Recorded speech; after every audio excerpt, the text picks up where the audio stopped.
Yes, ikaze idasanzwe reka tubaramutse tubaye namwiriwe twizere ko mumeze neza twizere ko muguwe neza aho muherereye ni ku munsi wa gatanu genekezo rya 23 ukwezi ni kwa 12 bavyumvikana ko tuba twibereye mu mpera z'umwaka twizere ko biriko bigenda neza tunayifurizana na Noel nziza kubahimbaza ni kuri uyu w'Imana nuko iganiro cy'inkino ni kuri plateau za Gitega Entertainment TV aho tuzaguhera muri Primus League aho abona ko ikete FIFA FFB yaje ko yandikira abanyarongoye imigwi ku ruhande rwa Primus League Burundi ndetse na Ligue Nationale B abona ko baje ko babandikira kabisa ikete roza ko turabira hamwe Limited Women's League ni ku ndwi yabo igira indwi abona ko baje ko bagaruka mu kibuga kuno wa gatandatu ndetse tuzo kunyakira muri playoff VBL 2022 abona ko baza ko bagarutsa nabo muri kimwe ca kabiri gishira icanyuma ni kuno wa gatandatu ndetse tuzo kunyakira hamwe tuzo kurabira hamwe ku mugani wa Afrika ibigenda bivugwa hirya no hino ku mugani wa Burani Capital One Cup abona ko kuno wa kane bari mu kibuga kabisa Manchester City tsinda no mugwa Liverpool neza na veto zo kwa tubigaruka ko ku rundi ruhande ni muri English Premier League ku munsi wa mbere za kwa bagarutse mu kibuga abona ko baza ko bageze kuri journée yabo igera kuri 17 ndetse muri Ligue 1 cyangwa mu gihugu cy'Ubufaransa za kwa bagarutse mu kibuga nabo kuno wa gatatu ndetse no muri Espagne baza ko bari mu kibuga kuno wa kane igenekerezo rya 29 nuko nonge kubaha ikaze muri kino kiganiro abatarafite na subscribe please mubikore ndetse na commentaire zanyu tuzakuba tuzikeneye murabizi ko muwa ari byo twama tubasaba misi yose Primus League Burundi canke Ligue Nationale B ishiramo ry'umupira w'amaguru mu Burundi FIFA FFB nako baje kuba bandikira ikete abarongoye imigwi ubona ko baje kuba bavuga bati igenekerezo rya 20 kwezi kwa mbere aza kuba bagaruka mu kibuga ndetse n'igenekerezo rya 2024 muri Ligue Nationale B canke mu cicaro ca kabiri nabone baza kuba bagarutse mu kibuga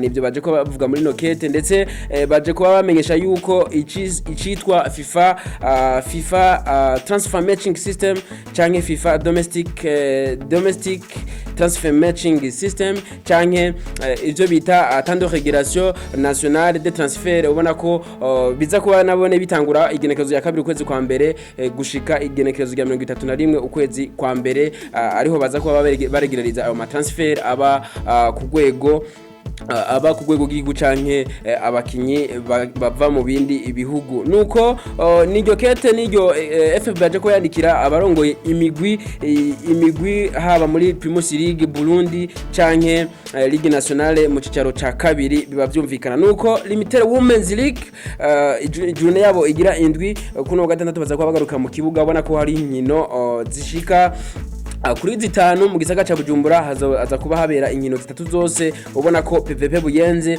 igihe cy'isaha 2 z'igitondo baza kuba bambikanye no mugwi wa 11 Etoile ndetse la Colombe baza kuba bambikanye no mugwi wa Lyon igihe cy'isaha 4 z'igitondo ni kuri Centre Technique Nationale Intwarikazi hari kuri Stade Unani batana mu mitwe no mugwi wa Etoile du Matin Fofira PF igihe cy'isaha 4 kuri Stade Gatwaro batana mu mitwe no mugwi wa Buja Queens ndetse Rainbow batana mu mitwe no mugwi wa Bonavine kuri Centre Technique Nationale igihe cy'isaha zitandatu biba vyumvikana nivyo twabwira muri Limited Women's League nayo mu mupira w'amaboko basketball ubona ko playoff VBL 2022 kuno wa gatandatu zaraza kuba demi finale ubona ko Jimukana iza kubiri gatano mutwe n'umugwi wa Dinamo igice isaha 5 zo muhinga mu bavyumvikana ndetse urunani batano mutwe n'umugwi wa Remesha igice isaha 9 bavyumvikana ko playoff iba iriko igenda ibandanya neza ubona ko kuri departement de sport zaba bimeze neza kuno wa gatandatu kabisa baza kuba barangiza weekend neza abakunzi b'umupira w'amaboko basketball ku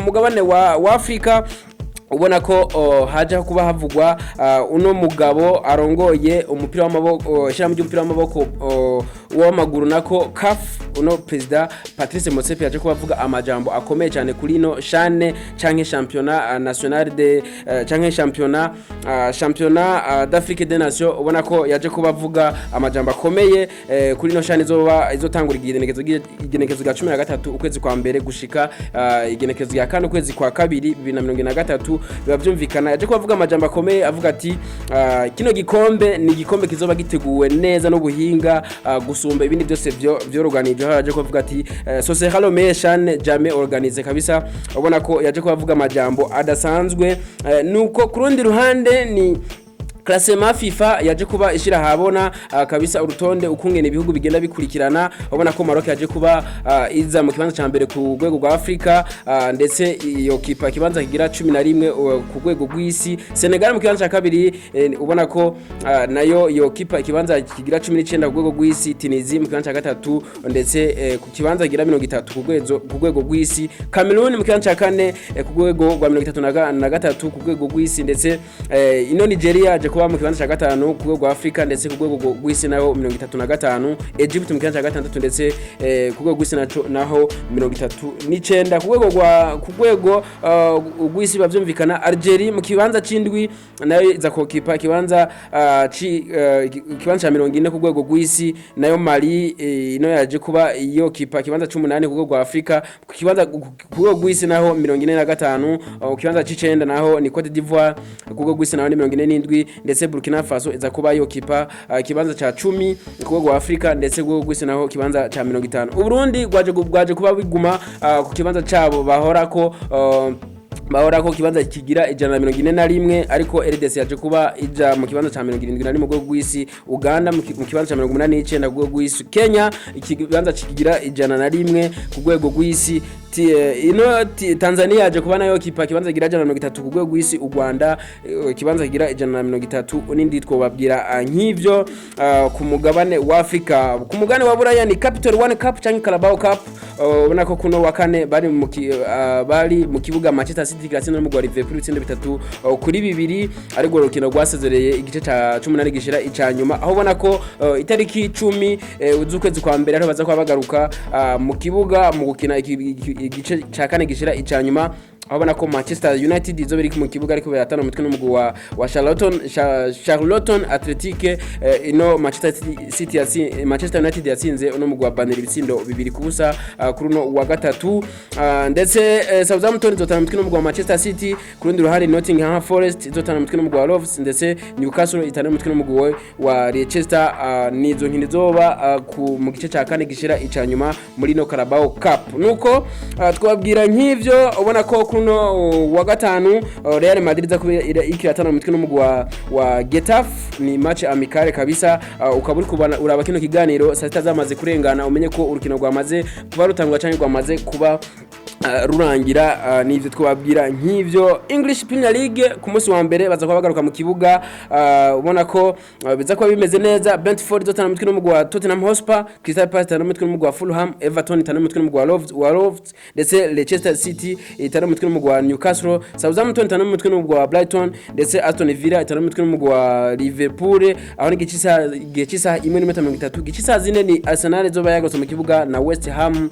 Twabwira nk'ivyo aho ni ku munsi wa mbere. Ku munsi wa kabiri Chelsea izotana umutwe n'umugwi wa Bournemouth. Manchester United itana umutwe n'umugwi wa Nottingham Forest. Twabwira nk'ivyo ku nkino zizoba zihari ku munsi wa mbere muri English Premier League ku june yabo igira 17. Nayo mu gihugu cy'u Bufaransa bazugaruka ku munsi wa gatatu genekezo 28 ndetse mu gihugu ca Espagne muri La Liga Santander bagaruke ku munsi wa kane igenekezo rya 29. Twobabwira nk'ivyo inkuru nziza imeze neza kabisa yumutse uno mugabo uno musore uno mwana akiri muto cyane uwo mu gihugu cy'u Burundi musore Prince Michel muramuzi cyane mu migwi nka Musongati asanzwe akinira uno mwanya asanzwe akinira no mugwi wa Vitalo FC kabisa. Uno musore w'imyaka 18 yonyene metero 1 ni santimetero 77 ubona ko yaje kuba kabisa aronderwa n'imigwi yo ku mugabane wa Buraya. Uno mugwi Standard de Liège mu gisagara ca Liège mu gihugu c'Ububirigi ndetse n'uno mugwi wa Red Bull Salzburg FC wo mu gihugu ca Autriche baje kuba barondera kabisa uno musore Prince Michel w'imyaka 18 inyuma yo kwitabira inkino za batarenze imyaka 20 za Sekafa zabire mu gihugu ca Tanzania. Twagiye tubabwira uno musore rero kabisa akaba yaje kuba yipfuzwa n'ino migwi itandukanye yo mu gihugu yo ku mugabane wa Buraya. Amahirwe masako uno musore akiri mutoyi w'imyaka 18. Nuko reka tubashimire cyane mwebwe mwese mabanye natwe muri kino kiganiro. Tubashimire cyane mwebwe mwese mudasiba guheba ibyo murimo. Tunabipfurizana na were nziza kubasanzwe bayemera. Tunabipfuriza n'amaka mushasha. Ciao duhurire mu biganiro byacu byo hanyuma.